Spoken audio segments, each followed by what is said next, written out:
Hello everyone, this is physics lecture kinematics lecture 13। एक और example देखिएगा आप लोग। सवाल दिया हुआ है, position of a particle moving along a straight line is given by S is equal to T square minus 4t plus 3। If particle starts moving at t is equal to 0, then find the instant when the particle changes its direction of motion.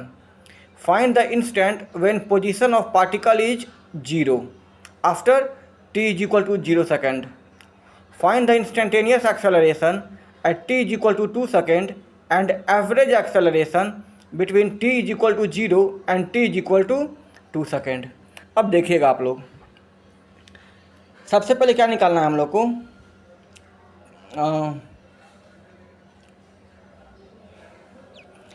When the particle changes its direction of motion, यानी कि एक direction में particle चल रहा होगा, फिर रुकेगा और वहीं से उसका डायरेक्शन चेंज होगा मोशन का, यानी कि वेलोसिटी का डायरेक्शन चेंज होगा।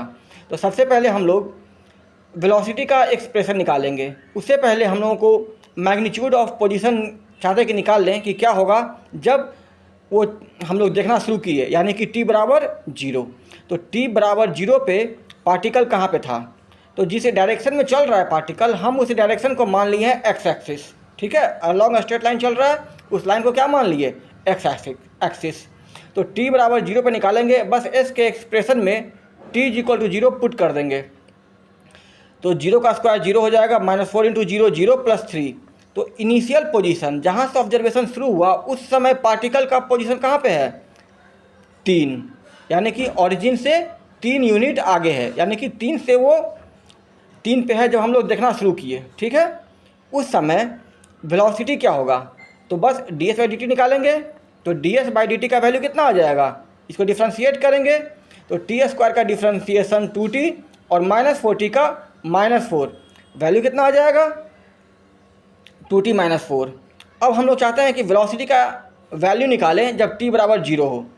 तो बस इस एक्सप्रेशन में t इज इक्वल टू 0 डाल देंगे, तो क्या आ जाएगा, -4। -4 इंडिकेट कर रहा है कि वेलोसिटी का डायरेक्शन निगेटिव है। ठीक है, और सुन लीजिए, जिस डायरेक्शन में मोशन होता है, जिस डायरेक्शन में पार्टिकल या बॉडी चलता है, उसी डायरेक्शन में उसका वेलोसिटी का डायरेक्शन होता है। ठीक है, यानी कि जब t बराबर 0 पे वो 3 पर है, इसको पॉजिटिव x माने हैं। ठीक है, इधर का तो पार्टिकल कहाँ चल रहा होगा, इस तरफ, अलॉन्ग निगेटिव x। यहाँ पे देखिए एक्सप्रेशन ध्यान से, तो v का एक्सप्रेशन क्या आया है, 2t - 4। ठीक है, जैसे शुरू में क्या है, v का वैल्यू -4, जैसे जैसे t बढ़ेगा ये क्वांटिटी बढ़ने लगेगा। ठीक है, ये 0 कब होगा, जब t का मान 2 हो जाए।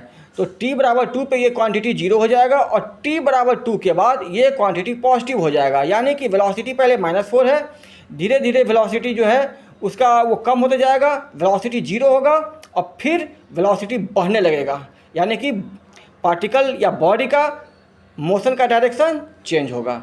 और अगर बात करें magnitude of the velocity at t is equal to 0, वो कितना हो जाएगा, 4, यानी कि अगर सब कुछ SI में है तो क्या होगा, 4 मीटर पर सेकेंड। तो सबसे पहले निकालते हैं now the instant when v is equal to 0। तो बस v इज इक्वल टू 0 निकालना है, तो v का एक्सप्रेशन को 0 से इक्वेट कर देंगे, तो 2t - 4 is equal to 0, t का वैल्यू कितना आ जाएगा, 2 सेकेंड। यानी कि जब चलना शुरू किया होगा t बराबर 0 पे, ठीक है, यह पॉजिटिव x है, इधर क्या है, निगेटिव x, यानी कि वेलोसिटी इस तरफ है, मोशन इस तरफ होगा, इधर जाएगा, धीरे धीरे स्पीड कम होगा और t बराबर 0 पे रुकेगा और फिर इधर बढ़ना शुरू करेगा। ठीक है, hence particle will change the direction of velocity at t is equal to 2 second. अगला क्वेश्चन है, हम लोग को निकालना था कि उस इंस्टेंट पे जब पोजीशन 0 हो जाए, यानी कि ऑरिजिन पे पहुंच जाए पार्टिकल। तो बस कुछ नहीं करना है, हम मेरे को x का एक्सप्रेशन पता है, उसको 0 से इक्वेट कर देंगे। x का एक्सप्रेशन क्या है, t² - 4t + 3, उसको 0 से इक्वेट करेंगे, क्वाड्रेटिक इक्वेशन है, इसको फैक्टराइज करेंगे, यहाँ से 2 रूट आएगा।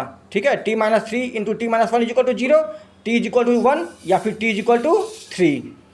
अब देखिए यहाँ पे जब हम लोग ऑब्जर्वेशन शुरू किए उसके बाद 2 इंस्टेंट आया है टाइम का, यानी कि 2 बार पार्टिकल ऑरिजिन पे होगा। ठीक है, आप इसको ऐसे भी विजुलाइज कर सकते हैं कि t बराबर 0 से इधर चलना शुरू किया है, चलते हुए वेलोसिटी घट रहा है, 1 सेकेंड के बाद क्या हो जाएगा, वेलोसिटी ये पहुंचेगा ओरिजिन पे, लेकिन फिर भी अभी तक वो रुका नहीं होगा, वेलोसिटी होगा उसके पास, पोजीशन 0 हो गया है, वो चलता रहेगा लेकिन वेलोसिटी कम होते रहेगा।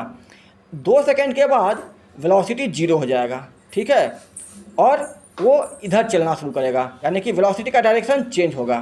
तो इधर चलना शुरू किया, फिर 1 सेकेंड के बाद, यानी कि 0 से चलना शुरू किया था, ऑब्जर्वेशन शुरू हुआ था, 1 सेकेंड के बाद पहुंचा ओरिजिन पे, 2 सेकेंड के बाद वेलोसिटी 0 हुआ, फिर इधर चलना शुरू किया, और 3 सेकेंड के बाद फिर से कहाँ पहुंचेगा, ओरिजिन पे, यानी कि 2 बार, एट t बराबर 1 सेकेंड एंड एट t बराबर 3 सेकेंड आफ्टर द ऑब्जर्वेशन उसका वेलोसिटी क्या, ये पोजीशन क्या हो जाएगा, 0। अब निकालना है एवरेज और इंस्टेंटेनियस एक्सेलरेशन। तो पहले निकाल लेता है इंस्टेंटेनियस एक्सेलरेशन। तो बस वेलोसिटी के एक्सप्रेशन को डिफ्रेंशिएट कर देंगे, कितना है एक्सप्रेशन, 2t-4, डिफ्रेंशिएट करेंगे, क्या हो जाएगा, 2, यानी कि 2 मीटर पर सेकेंड स्क्वायर, ठीक है।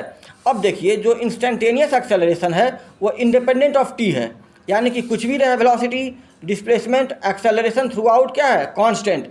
अब भाई जो कांस्टेंट है उसमें क्या इंस्टेंटेनियस और क्या एवरेज, सब कुछ सेम है। अगर सचिन हर मैच में मारेगा 100 रन, यानी कि अगर एक मैच का बात करें या 10 मैच का एवरेज निकालें, दोनों केस में क्या होगा, 100 रन, ठीक है। तो यहाँ पे इंस्टेंटेनियस एक्सेलरेशन और एवरेज एक्सेलरेशन दोनों सेम होगा, वो कितना होगा, 2 metre per second square. Okay then, see you in the next video, thank you.